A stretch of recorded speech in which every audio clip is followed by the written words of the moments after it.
book.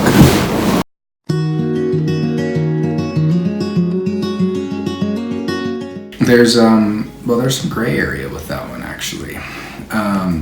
The first encounter that Rachel and I had together was when she was in high school actually, and I had just gone off my mission.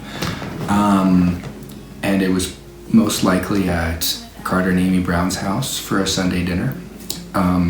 It also could have been when Aubrey, Isabel, and I and Rachel went to the temple this last year for the first time and did baptisms for the dead. So I would say that we met though when she was still in high school actually.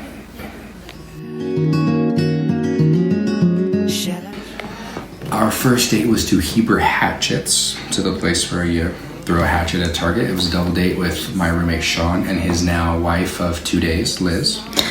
And then Rachel and I went to the BYU football game with my aunt and uncle Travis and Lindsay.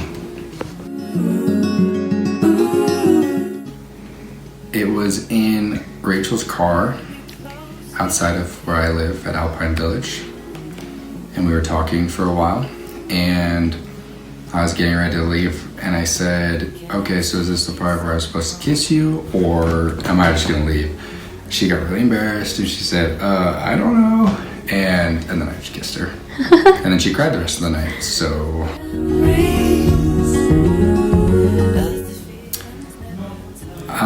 I was the first to verbally say it, but Rachel said it with her eyes many times, and I knew that she was dying to say it every time she'd gaze deeply into my eyes and say, what are you thinking about right now?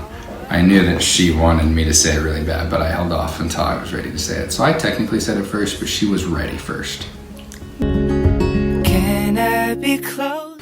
We were at my place and I walked her out to her car and I said, I was just feeling it, I was feeling good about it. And I said, Rachel, I just don't want you to leave right now. Just want to spend all my time with you. And I said, I think I figured out why. And I said, I think that I don't want you to leave because I love you.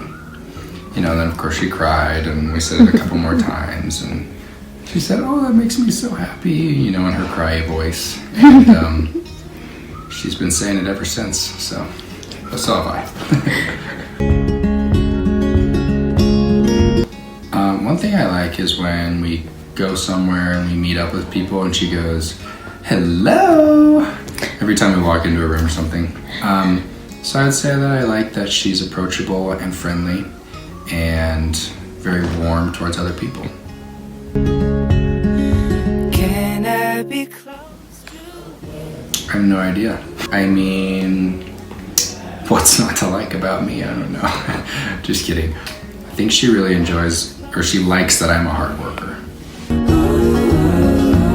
I was fasting and praying about it and came upon some scriptures that were pretty clear. And it was scriptures from my Doctrine and Covenants homework that randomly popped out to me one day when I was doing homework and I wasn't looking for, I have to find marriage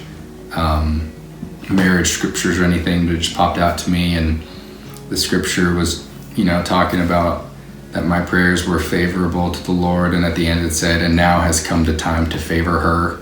And I was like, oh crap. But no, it was a good old crap.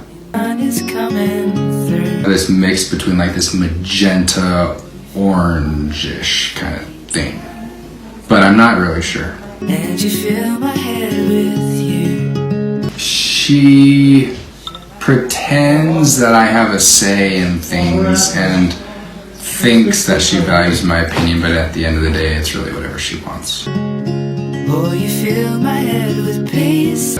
I know where all of her buttons are, and it's very easy to get her a little fired up. Oh, pretending to be late. She hates that. Although I'm never late. I'll let you know when she starts cooking. She really likes my homemade pot stickers. Really? Mm-hmm.